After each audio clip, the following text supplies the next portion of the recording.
3 steps behind. My hand found my weapon before my mind understood why. That was how it always started for me. Never with a thought, only with instinct. A tightness behind the eyes, a prickle at the back of the neck. Years of training had carved that response into me so deep it no longer felt like a choice. It felt like breathing. My name is Daniel Cole, and on the morning this story truly begins, I was standing 3 steps behind Ambassador Vexera Olin, walking a glass hallway 200 meters above the Earth, inside Meridian Station, the newest and most fragile piece of diplomacy our species had ever built. My job was simple on paper. Protect her, keep her breathing, make sure the treaty she'd come to sign actually got signed. In practice, my job felt like standing guard over someone who wished I didn't exist. Let me back up, because you need to understand what led to that hallway and to the tightness in my chest that told me something was wrong before my eyes had even caught up. 6 weeks earlier, I'd been pulled out of a training rotation and told I'd been selected for the Interspecies Protection Directorate. I laughed when I heard it, not because it was funny, but because it seemed impossible. Humanity had only had open contact with another spacefaring civilization for 2 years. The Solari Concord, an alliance of 3 advanced worlds, had opened a narrow diplomatic channel to Earth after decades of quiet observation. Nobody had expected an alliance. Nobody had expected trade routes. And nobody, least of all me, had expected that a human soldier would be trusted to guard one of their ambassadors with his own body. But there I was. Ambassador Vexera Olin arrived on a shuttle that folded light around itself like fabric, stepping out in robes that shimmered the color of deep ocean water. She was taller than any human I'd stood beside, her skin carrying a faint metallic sheen, her eyes moving independently of one another, scanning everything at once. Her people, I would come to learn, had reached a point in their evolution where violence had become almost a memory. Their cities held no weapons. Their history books barely mentioned war. They believed they had outgrown it entirely. The first time she looked at me, she didn't see a soldier. She saw an accessory, a leftover clause from an old Earth treaty requiring that any visiting dignitary travel with a local security escort. To her, I wasn't protection. I was decoration, a curiosity like a house pet given a uniform. "You may walk behind me," she said that first day without turning her head. "Try not to be noticeable." I said nothing. I'd been trained for worse insults than that. Over the following weeks, the insults grew smaller in size but sharper in edge. She questioned why I carried a rifle instead of a proper defense field. She asked, in front of other delegates, whether human eyes could see threats before they happened or only after. She compared my reflexes to those of what she called a young sapling species, still growing into whatever it was meant to become. I never argued. I never raised my voice. I did my job. Because here's something Ambassador Vexera Olin never understood. Something none of the Solari Concord delegates seemed able to grasp about humanity at all. We are not an old, gentle species that simply forgot how to fear. We are a young, dangerous one that never stopped needing to. Her people had spent generations without predators, without famine, without war. Their civilization had smoothed itself into something calm and comfortable, and in doing so, they'd lost more than the violence. They'd lost the instinct, the edge, the part of the brain that stays half awake even in rest, listening for danger in the dark. We never lost that. We couldn't afford to. The flicker in the window? That morning in the glass hallway, 3 steps behind her, I felt that old edge come alive again. She was mid-sentence, speaking to a Solari attaché beside her about the station's security protocols, laughing lightly at something he'd said. The hallway curved along the outer ring of the station, glass on one side, showing the slow curve of the Earth far below. Sealed panel walls on the other, set with narrow observation windows used by the maintenance crews. I was watching those windows. I always watched them. It was a habit no alien guard would have thought twice about, because their species had grown so accustomed to safety that they no longer imagined danger tucked into ordinary places. That's when I saw it. A flicker. Barely a flicker. A reflection where there shouldn't have been one, in a window that should have been dark and empty on the maintenance side. My hand found my weapon. My feet slowed half a step, angling my body slightly ahead of hers. Not enough to be obvious, but enough to matter if something happened in the next second. She noticed the movement and turned her head, her twin eyes narrowing. "Is something wrong, Guard Cole?" "Not yet," I said quietly, still scanning the window. She made a small sound, somewhere between a laugh and a sigh, the sound a person makes when they're humoring a child. "You humans," she said, turning back to her attaché, "always so certain danger is hiding just around the corner. It's almost endearing." I didn't answer. My eyes had already moved past the window, checking the angles of every door, every vent, every place a threat could come from. This wasn't paranoia.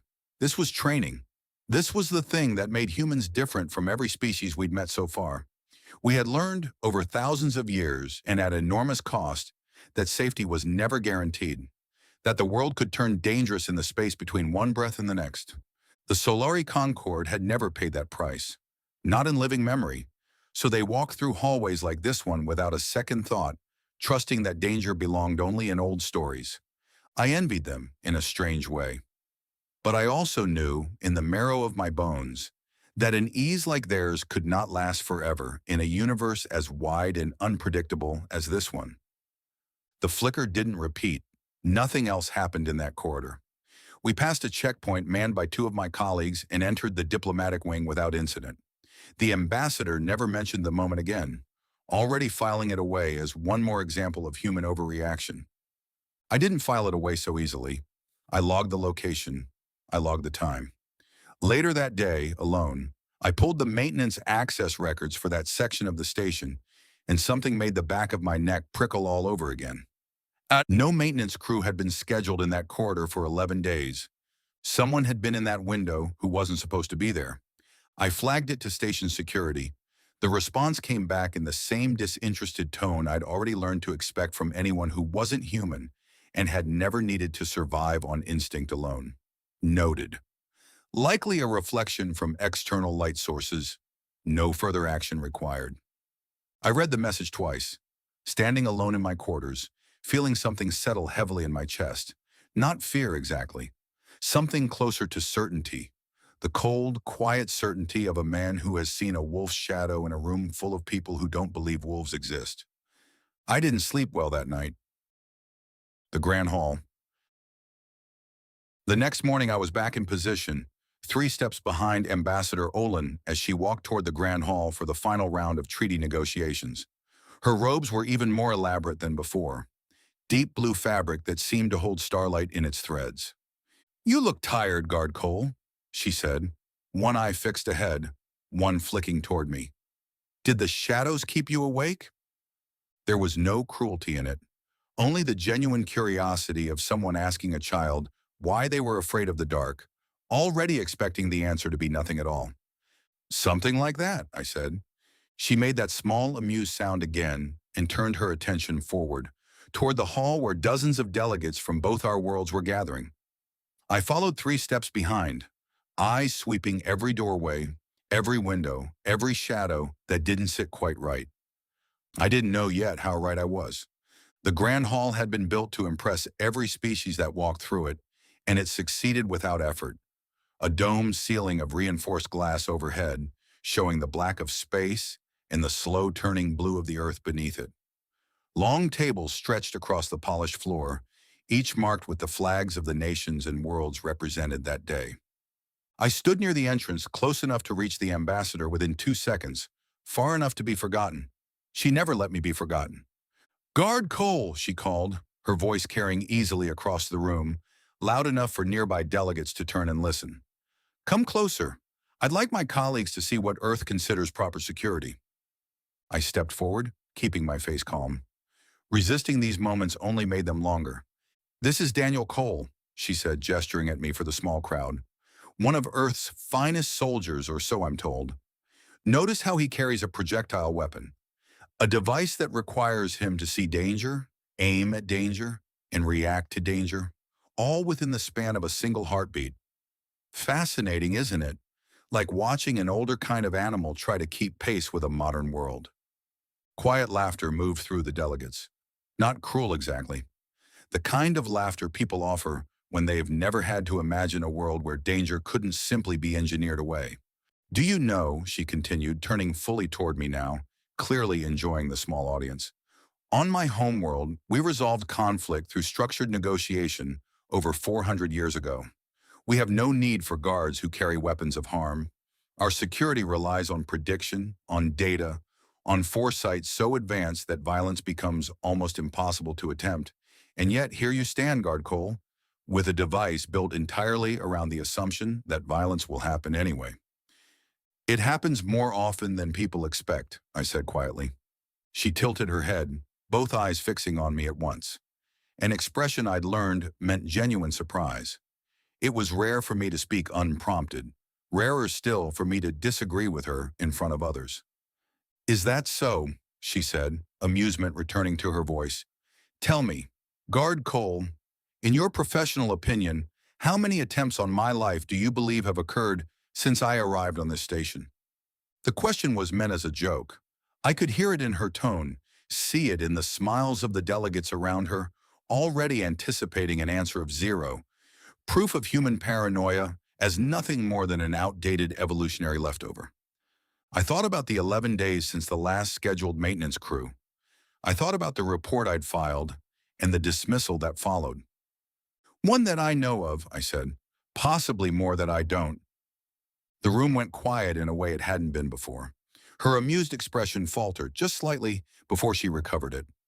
You're being dramatic, Guard Cole. There have been no security incidents reported during my visit.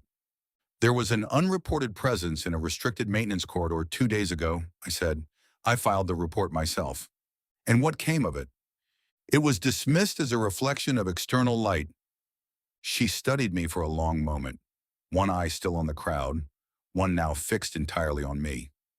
I could see the calculation behind her expression, the effort of deciding whether I was exaggerating or telling the truth as I understood it. You truly believe someone was watching me, she said, quieter now, the performance fading from her voice. I believe someone was somewhere they weren't supposed to be, I said. That's enough for me to stay alert. For a moment, just a moment, something shifted behind her eyes. Not fear yet, something closer to reconsideration. Then a young Solari attaché named Ren Salas leaned in with a light laugh and broke the tension entirely. Ambassador, forgive me, but this sounds exactly like the human tendency to see danger in shadows. Our own security systems would flag any genuine threat within microseconds. A human relying on instinct and memory can't compare to predictive scanning. Several delegates nodded.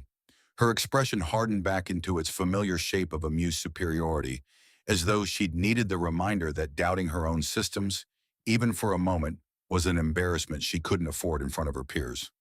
Quite right, she said, turning back to the group. Guard Cole means well, of course. Humans are still learning to trust the tools that keep them safe, rather than their own uncertain senses. It's rather charming in its way. The laughter returned, softer now, and the conversation moved on to trade routes and resource allocation. I stood 3 steps back once again, exactly where she believed I belonged. I didn't argue further. Arguing wouldn't change anything.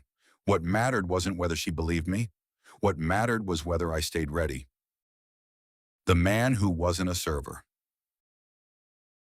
The hours passed slowly. The negotiations moved through shared technology, agricultural exchange, travel corridors between Earth and Solari space. I listened to none of it directly.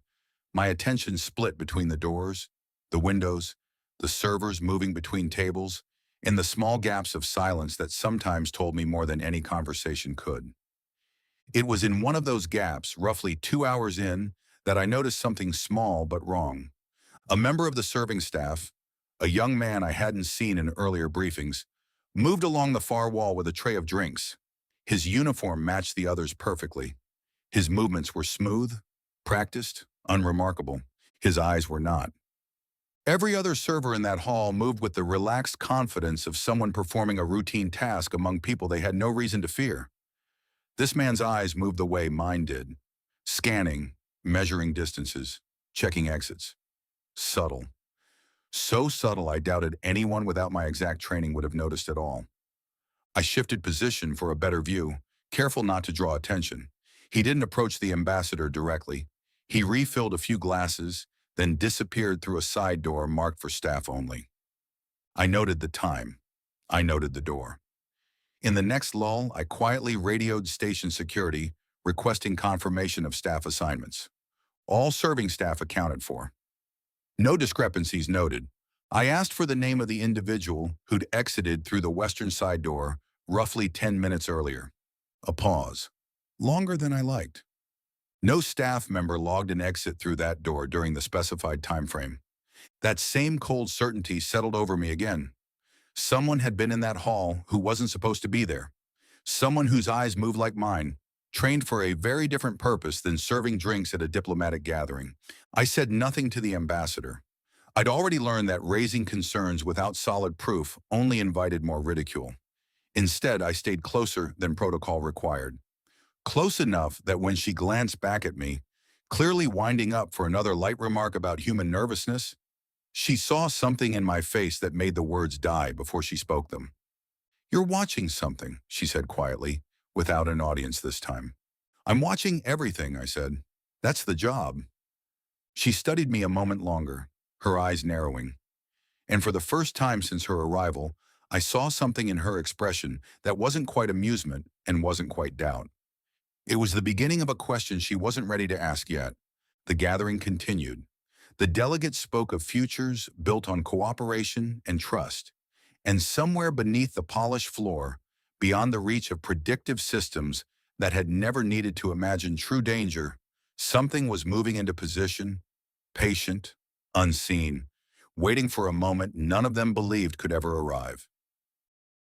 The signing. The final ceremony began at exactly noon station time, marked by a soft chime that drew every delegate to their feet. Ambassador Olin would step onto the raised platform at the center of the hall, sign the treaty alongside 3 human representatives, and formally open the first true alliance between Earth and the Solari Concord. I moved with her, staying exactly 3 steps behind, sweeping the room in slow, practiced arcs. More people had filled the hall since morning. Additional delegates, members of the Human Diplomatic Corps, journalists cleared to cover the historic signing. More people meant more angles. More angles meant more places for something to go wrong. The platform stood at the center of the hall, elevated slightly, ringed by a low glass barrier meant more for ceremony than protection. Behind it rose the great curved window that made up an entire wall, the endless black of space, the slow turning shape of the earth below. Beautiful, and from a security standpoint, the single most exposed position in the entire station. I'd raised this concern during planning. I'd suggested a platform against a solid wall, away from any direct line of sight from outside structures or docked vessels. It had been reviewed and politely dismissed by a joint committee of human and Solari planners, who agreed the symbolism of signing in front of the Earth itself outweighed any theoretical risk. Predictive scanning, they assured everyone, would detect any threat long before it became relevant. I hadn't argued further. I'd made a note, the way I always did, and promised myself I'd stay closer than protocol required. She stepped onto the platform, her robes catching the light from the great window behind her, and turned to face the gathered delegates. Calm, composed, untouchable. I positioned myself at the base of the platform, close enough to reach her within a single second, my eyes still moving in slow, careful sweeps. She began her speech, her voice carried easily, smooth and practiced, speaking of unity between worlds, of a future built on cooperation rather than conquest. It was, I had to admit, genuinely moving. Even I found myself listening for a moment, caught in the weight of the occasion. That single moment nearly cost everything, because it was in that same breath, that same brief lapse where my attention drifted from pure scanning to genuine listening, that I caught the faintest flicker of red light sweeping across the polished floor near the base of the platform. My body reacted before my mind fully registered what I was seeing. A thin, precise line of red, barely visible against the pale floor, moving in slow, deliberate arcs, searching, calibrating. I'd seen light like that before, in training exercises built to teach the signature of a targeting system locking onto a location. It wasn't calibrating on the floor anymore. It climbed the base of the platform, slid up the low glass barrier, and settled, doubles steady, unwavering, directly onto the deep blue fabric over Ambassador Olin's chest. A small, perfect red dot, invisible to anyone who hadn't been trained to search for exactly that kind of danger.